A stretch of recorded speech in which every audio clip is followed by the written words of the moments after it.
Welcome back, SethBling here. This is my second video on my quest to create 360 Mario-themed custom Magic cards. I'm making a Magic the Gathering cube designed for drafting. If you didn't see my first video on the topic, that explains the whole philosophy of the cube, all my different themes and strategies that I hope to have in the cube, in the 360 cards that I design. So if you missed that video, go check that out. There's a link in the video description, and that'll explain everything, all the drive behind this whole project. So in my previous video, I showed off the first 28 cards that I designed. This video has the next 20. And so I'm going to talk about the inspiration behind each card from the, Mario video games, and then the mechanics of the cards and how they tie into the Mario video games. And I'll also talk about some of the balance issues or, actual magic mechanic issues that I ran into. So we're starting off here with Dr. Mario. This is the first card I'll show off today. So Dr. Mario is supposed to be a very powerful card. That's just how I've decided to design it. And so it's 4 mana for a 3/5 with lifelink. So Dr. Mario is a healer. So lifelink goes along with that if he heals you. He's got this super mechanic. This super mechanic is going to be showing up on some green, white, and red cards. That is the sort of heroes and power-ups part of the cube. And it means sacrifice an aura or equipment that's attached to Dr. Mario. Dr. Mario gains indestructible until end of turn. So you can put, a fire flower on Dr. Mario, and if he takes a hit, he won't die, but he'll just lose his firepower. Tap, exile 3 cards that share a color from a single graveyard in order to exile target creature. So in the Dr. Mario puzzle game, if you've ever played it, you'll know, but the way it works is you have these pills with, half colors on, they're each half is a color, and you have to try and line up at least three pills or 3 half pills of the same color together in order to destroy a virus of that color. And so here, I've kind of recreated that mechanic with cards and graveyards. So if you can get 3 cards in the same place, the same graveyard, that share a single color, even if they're part of a multicolored pill or card, you just have to line them up together. They don't have to be adjacent to each other in the graveyard or anything, but then you can exile target creature. I did think about making it exile target creature that shares a color with those, but it was just going to get too wordy, so I decided to keep it a little bit simpler. 360 new cards in a draft, if you're coming fresh to this draft, I don't want you to have to read any more than you have to. So keeping it from getting too wordy. Anyway, so that's Dr. Mario. 3/5 for 4 is pretty aggressively costed, and with lifelink too and some other abilities. This is a very strong card, and it's intended to be a very strong card. But one thing you need to realize as you're looking at these, some of these might seem overpowered, but they're all, the only context for these cards is to be used in this cube. And so there's sort of a power level of the cube, and so it's okay if some of them are pretty strong because other cards are also pretty strong, and we'll be able to counter them. Moving on to Princess Rosalina. This is probably going to be the only Planeswalker of the set, but 5 mana for a 5 loyalty Planeswalker, +1, up to 1 target creature gains flying, lifelink, vigilance, and indestructible end of turn. -3 exile target creature, and -7 exile, or -7 is create 7 1/1 white elemental creature tokens with flying and indestructible. So Princess Rosalina is sort of the princess. Well, the princess in Mario Galaxy. She has this spaceship where she flies around with Lumas, and she has some magic powers of her own. So the magic powers are mostly about creating bubbles around people or things that either protect them or move them around. And so that's sort of the thought behind this first ability, is that she can make a bubble around you that protects you. It lifts you up and makes you fly. And otherwise just, lifelink is just sort of a very, good guy sort of ability to give. And vigilance also, because anyway. So it's a lot of abilities. Normally a 5 mana Planeswalker will give you actual card advantage with the +1, and this doesn't. But it's a lot of abilities, and it lets you protect her while still going on the offensive. -3 exile target creature. Again, it's kind of the idea of using a bubble to sort of sequester a creature and not allow it to do anything. And then -7, these are, so it creates 7 1/1 white elemental creature tokens with flying and indestructible. So these are supposed to be Lumas. And we'll see, actually, there is a Luma creature in a second we'll see that has the same sort of design. So 7/1/1, flying indestructible creatures, there's a certain amount of inevitability to that. This is supposed to be an ultimate ability that like drastically increases your chances of winning the game if you can get it to resolve. The 1/1s can block and they won't die, so you can reserve any number of 1/1s for that. It's really hard to block an army of flying 1/1s and not have them deal damage to you. So there's just sort of like a good amount of inevitability of using this ability and probably winning the game. But it's not a sure thing, and there's some actual answers to this in this set that we'll see later in the video. So that's Princess Rosalina. Then we'll actually get to the Hungry Luma. So Lumas in Mario Galaxy, you can feed them these star bits, and they will eventually transform. So I don't really like the transform mechanic, especially in paper Magic, where you basically there's you have a card of one side and it says to transform it, and then you flip the card over physically and you get the other side. So the way I'm going to probably play with these in paper Magic is I'm going to have a normal Magic card on the sleeve and then a sheet of paper inserted in front of it in the sleeve, and then so for a transform card I'm going to have a second sheet of paper that's like slipped into the back, and so you have to pull out these two slips of paper and the card and flip them all over in order to transform the card. Or maybe I'll have a second card. Anyway, so the Hungry Luma here is a 1/1 flying indestructible creature, just like we saw in the ultimate of Princess Rosalina. And then if you feed it enough star bits, it'll transform into Launch Star. Now here I put some reminder text that says what exactly that transform is. And that way you don't have to pull the card out of its sleeve, especially while you're drafting it. That's really important. That you don't have to pull the card out of the sleeve and flip it over in order to tell what it does. But here we can see the other side. It becomes a Launch Star, which is sort of a thing that can launch Mario from one galaxy to another, or one star to another. It's a land. It taps for white, and it also taps to give target creature +1/+1 and flying until end of turn. So this land is not like super strong or anything. I mean, it's bad. You couldn't print this on a normal land and just like have it. But for 4 mana plus 5 mana, this isn't like a super strong ability. But in late game, a 1/1 flying indestructible is not that aggressive a creature, but you might have a big creature like, say, Dr. Mario or something that you want to give +1/+1 in flying in order to allow it to attack in for a bunch of damage and gain you some life. So this is just sort of like another option. It's not necessarily better always to transform Hungry Luma, but a lot of the times it probably is, and especially later in the game. And yeah, so that's Hungry Luma. Rotate is the next ability. So this is inspired off of Paper Mario, where you can turn the entire the perspective of the world on its side. You can see that in the picture, sort of that's represented here. If you've never actually played it before, this is a really interesting card, and it's really powerful and I like that it's not a lot of text, but there's a lot more to it than you might think. So simultaneously untap all tapped permanents and tap all untapped permanents. So this should be pretty clear what it does. If they're, for every card on the battlefield, your cards and your opponent's cards, if they were previously untapped, they get tapped. If they were previously tapped, then they get untapped. So this can be used to do a lot of things. If your opponent has a bunch of blockers, you can declare attacks, and then since it's an instant, before they get a chance to block, you can tap all your opponent's blockers and get in some damage that way.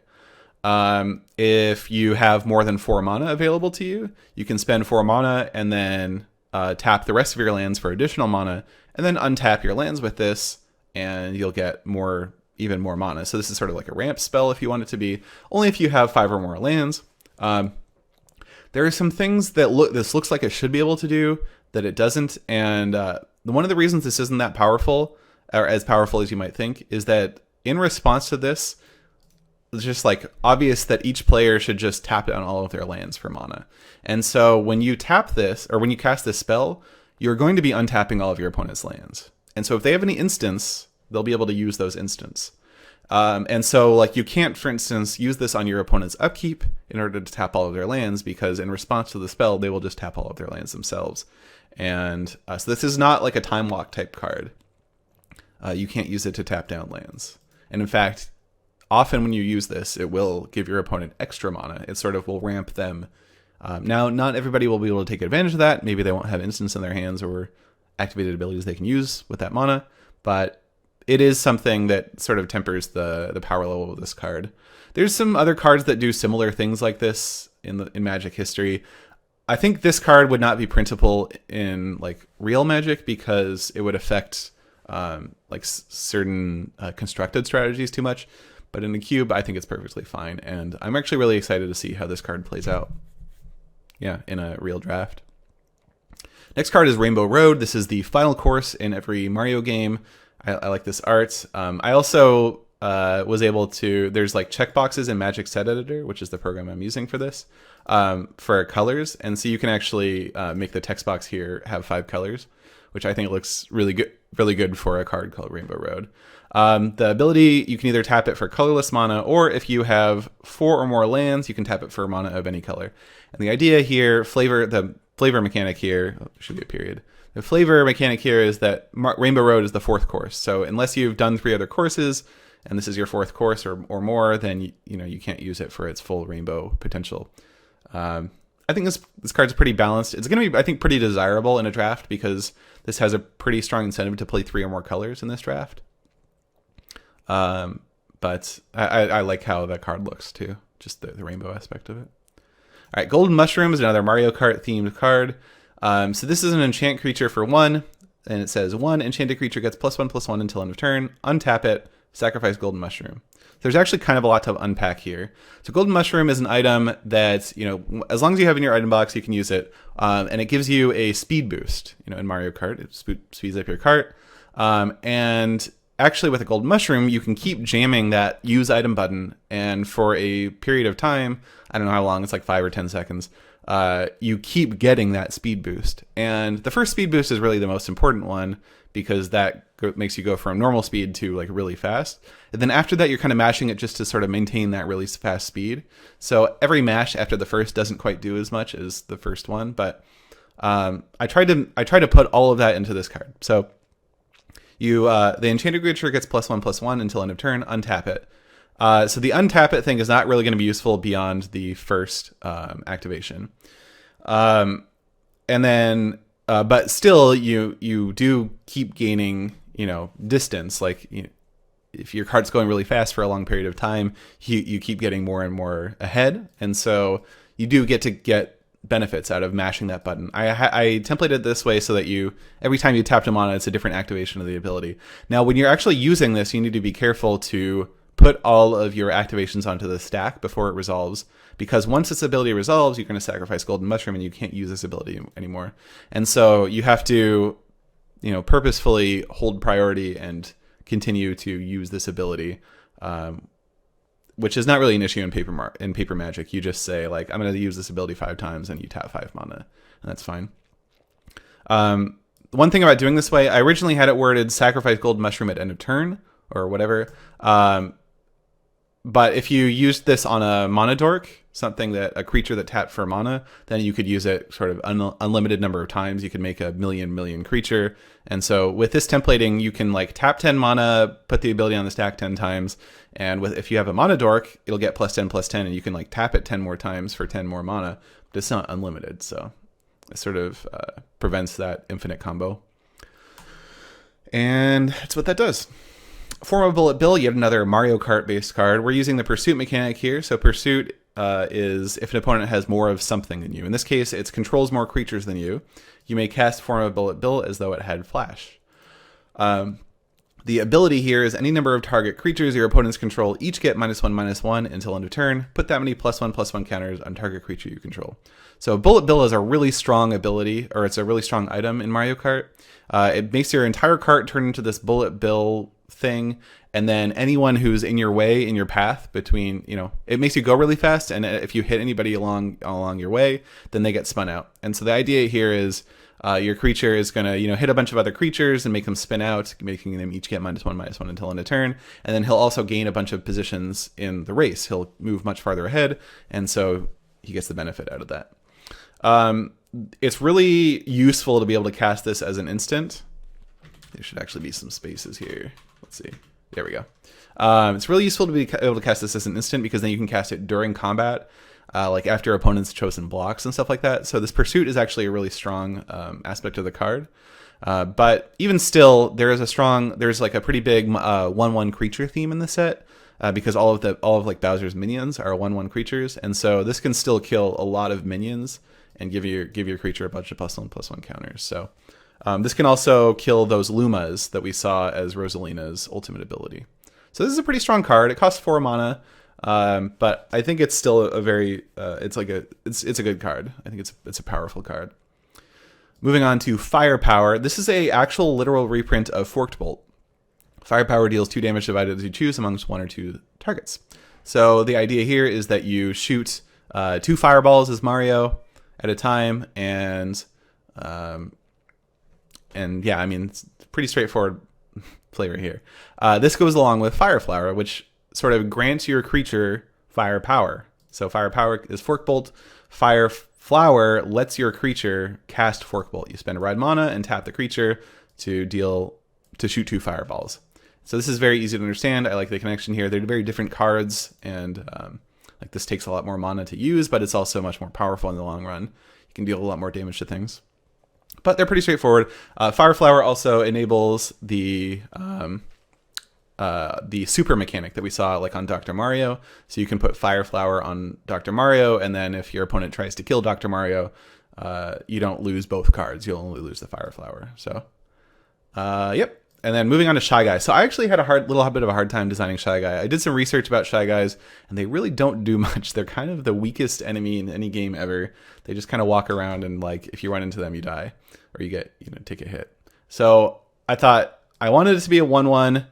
It's a minion, by the way, which has some synergies with other cards that we'll see from the villains and minions part of the set. But I basically made it like a red Memnite. Yeah, so there is a creature that has this set of stats. It's called Memnite. It's an artifact creature. This one's obviously not an artifact. It is a minion. I don't think this is like overpowered or anything, but it could actually enable some minion synergies. So anyway, I'll add some flavor text for this before I'm done with the set, but this is what the card's going to look like. I like the art too. It's just such a like cutesy little picture of a Shy Guy. All right, Kidnap is a card that I designed because I found this art online on DeviantArt, and I really liked it. All the art credits in here, by the way, if you are curious. But so anyway, this is a Threaten effect. So that's just like a type of effect based on the card Threaten. Untap target creature and gain control of it until end of turn. That creature gains haste until end of turn. So you temporarily get a creature and you can attack with it. I added on this Spawn ability. So Spawn is a keyword mechanic that I created for this set. So you get to basically spend 1 and a black and exile Kidnap from your hand to create a 1/1 black minion creature token, and then you can later cast Kidnap from exile. So it's sort of like an adventure from Eldraine, except the only thing that Spawn does is it creates minions. And it's not a spell, so you can't counter it. So the flavor here is that you create a minion that's like, since you created the minion and you're exiling the card from your hand, your opponent can see that you have that Kidnap card. So you're like creating a minion that's going to come over and kidnap one of your creatures. And it also incentivizes you to play black. So those are the 2 colors, or 2 of the 3 colors from the villain's shard, which are green, red, and black. So, but it's a totally optional ability. If you don't want to reveal that you have this card, you can totally not cast Spawn, or you can cast it the same turn. Stealing creatures is going to be really good in this shard, since there's sort of like a sacrifice sub-theme of the set, since you have all these 1/1 minions to sacrifice. Here's Big World. So this is another minion card from the Villains and Minions shard. Minion creatures you control get +1/+1 and have trample, and we see this Spawn ability, Spawn 3 for 3 and a green. So for 2 mana, you get this thing that buffs all your minions, but for a total of 6 mana, you get 3 2/2s, basically. So 6 mana for 3 2/2s is not like a crazy amount of power and toughness. This will also pump any other minions you have, which is nice, which will be like, say, Shy Guy will get pumped by this. So, and Big World, of course, the flavor of Big World is it's a, Kidnap. Princess, well, you can see from the picture, it's Princess Peach being kidnapped. Big World is a world in various Mario games. Started in Mario 3, where all the enemies and blocks and stuff were gigantic. So, so this makes the minions big. The trample goes along with that. Obviously, like 2/2 tramplers is not crazy big, but it's sort of supposed to convey the flavor. So next up we have Piranha Plant. Piranha Plant is a 2/3 defender for 2. He's got a red ability, so he's a minion, by the way, too. He'll get buffed by Big World. So for 1 and a red and tap it, it deals 1 damage to any target. So it shoots a single fireball, just like, well, I guess some of the Piranha Planes shoot 2 fireballs. But anyway, so of course 2/3 defender is, you know, Piranha Plants don't move, so it makes a lot of sense that they would have defender. I did think about making this either have phasing, which is a really old mechanic from Magic's history that like makes the creature go away and come back every other turn. The other thing I thought about was having it transform every turn between this side and another side, which would be like pipe. So you'd have like 04 or 03 or something defender that would be pipe, and then you'd have this 2/3 defender that has the firepower ability. But I really don't like transform cards, and especially in Paper Magic where I plan on playing this. So I don't think I want to do that, but I might do that at some point. I think it'd be really funny, and there's like a pretty strong, you know, like flavor mechanic to it, or flavor, whatever. Anyway, I think it'd be cool. All right, Rip Van Fish. This is a fish from Super Mario World that starts out asleep, and if you swim close enough, then it'll wake up. So Rip Van Fish enters the battlefield tapped and doesn't untap during your untap step. Whenever an opponent casts a spell, untap Rip Van Fish. It's a 2/2 for 1, which is very strong, but it's definitely got its downsides. So if your opponent's not casting spells, you can't keep attacking with it. If you cast it on turn 1 and then your opponent doesn't cast anything on turn 1, you're not attacking with it on turn 2. That being said, there are some potential synergies here. So this is a little bit worse than Nettle Sentinel, which is another 2/2 that kind of behaves like this. First of all, because it enters the battlefield tapped, and second of all, because your opponent can cast their spells after their combat, so this doesn't actually really behave like it has vigilance, like Nettle Sentinel does. And also because your opponent just has control over the untap ability. Anyway, I don't think this card's overpowered or anything. I think it's actually a nice balance, but it is a 2/2 for 1. So, and blue is going to have some ways to untap their own stuff. So I don't know. I think it's got some potential. Also, if you attach, say, like Fireflower to Rip Van Fish, then you could also have your opponent's casting spells turn your Rip Van Fish into a machine gun, which can, you know, tap for 2 damage. Then they cast, like when they cast a spell, the ability goes on the stack. You can tap it for 2 damage, and then it'll untap, and then tap for another 2 damage, and it can like kill things with 4 toughness, which is pretty powerful. So there's some weird combos that might be possible with this. You know, Golden Mushroom, not bad. Anyway, Big Bertha is the next creature. It's a 4/5 for 5. This ability is kind of a red ability, but it fits in the flavor so well. So 1 and a blue, create a 1/1 blue fish creature token with haste. Exile it at the beginning of the next end step. Untap this ability, or activate this ability only anytime you can cast a sorcery. So Big Bertha is this creature from Super Mario Bros. 3 that spits out Cheep Cheeps, little Cheep Cheeps. They're very small creatures, but she has a bunch of them in her mouth, and she, you know, spits them out, and then they go back into her mouth. So this just creates little Cheep Cheeps that can attack. Again, this is a pretty red ability, but it just fits the flavor of the card so well, and I wanted the card to be blue. So, and then 1 and a blue, tap, return target creature and Big Bertha to their owner's hands. The idea here is that Big Bertha eats you, and you have to start the level over. So that's another thing Big Bertha can do. This is sort of placeholder art. I'd like to find better art than this. This is from the Super Mario Bros. 3 manual. Okay, moving on. Here's Koopa Clown Car. So the Koopa Clown Car is from the Mario Kart shard, but it's also sort of, the mechanics are from Super Mario World, where the boss of the game is Bowser in his clown car, and he sort of throws 2 Mecha Koopas out at you repeatedly. So it's a 2/4 vehicle with flying and crew 2. So you have to tap 2 creatures in order to turn it into an actual creature. Otherwise, it just sits there and does nothing. Whenever Koopa Clown Car attacks, create 2 1/1 black minion creature tokens, and you lose 2 life. So the cool thing about this is once you crew it once and attack with it, it creates 2 minions that you can then use to crew it again. So it's kind of an amusing thought to me to have 2 Mecha Koopas sort of in the clown car, throwing out more Mecha Koopas every turn. But this is not a very strong like creature, right? You have to crew 2 for 2 power, so you're not gaining any power on the turn. You're just gaining tokens instead, and you're also gaining some evasion in the form of flying. So maybe that's valuable. But anyway, this is more of a like token engine than anything else. It's pretty strong. I think it's a pretty strong card, but it does take a while to get online. If you don't have another creature, then you don't have anything going on, and you still have to tap that creature for the turn to actually crew this. And then even then, you get 2 tokens, and then those will need to spend their time crewing it. So it does eventually create a lot of tokens, but it takes a little bit of time. In which case, and in the meantime, your opponent has plenty of a chance to interact with it and create their threats of their own.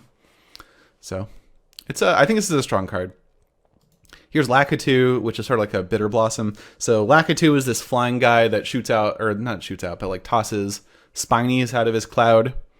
So at the beginning of your upkeep, you lose 1 life and create a 1/1 black minion creature token. So again, we have more 1/1 black minion creatures. You lose 1 life because they're so pokey, and as you're picking them up to toss them out, you take a damage.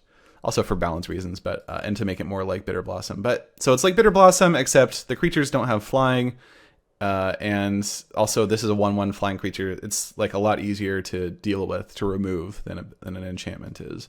So this card is a lot weaker than Bitter Blossom in every way, basically. But it's still, I think it's still pretty strong, and yeah, I think it fits the set pretty well. Wiggler, oh yeah, he's also a minion, so he gets boosted by Big World too. Wiggler is so these creatures appear in like Forest of Illusion in Super Mario World, and also as bosses in other games and stuff. The idea is they're kind of friendly until they get booped or jumped on, and then they become enraged. And so I use this enrage mechanic from Ixalan. Whenever Wiggler is dealt damage, put a +1/+1 counter on it. And then if Wiggler has a +1/+1 counter on it, it must attack each combat if able.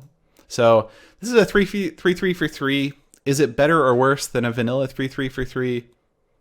I don't know. Like, having to attack each turn can be bad. If your opponent has like a 4/5 or something and you're attacking with this 4/4 Wiggler, like, you're just throwing away your creature. So, I don't know. We'll just have to play with the cards and see how it turns out. Here's Blooper, a 2/3 for 3. Bloopers are these squid guys that can shoot ink. In the world of Mario Kart, they will blind other players by squirting ink on their camera. So that makes them harder to see. Makes it harder for them to see. So you may choose not to untap Blooper during your untap step. 1 blue tap. Target creature or vehicle gets -4/-0 as long as Blooper remains tapped. And so this is that blinding mechanic, right? The reason that I wanted to do it this way and not just like the other way I thought of doing it was you remove the cost and then just like every turn it can make a creature get -4/-0. Was that I want you to be able to tap or to weaken creatures so that they can't crew vehicles, because crewing vehicles is a big part of this set, as Mario Kart is like 1/5 of the set, or it's 1/5 of the archetypes in this set. So yep, that's why I wanted to do that. And then here's the last card I'm going to talk about today, Smash. I actually would like to have better art. What the art I want for this is Mario using the hammer from Donkey Kong to smash a barrel. And a barrel, of course, is an artifact, so this is destroy target artifact, draw a card. This is a reprint, like actually including the name. This is a literal reprint of a card from, I don't know what set, but I like the idea of doing reprints but fitting them in with the world of Mario. So I'm going to do some of these. Forked Bolt I renamed to like Firepower, right? But this one, the name itself made sense, and I liked it. So that's it. That's the 20 cards that I designed since the last video.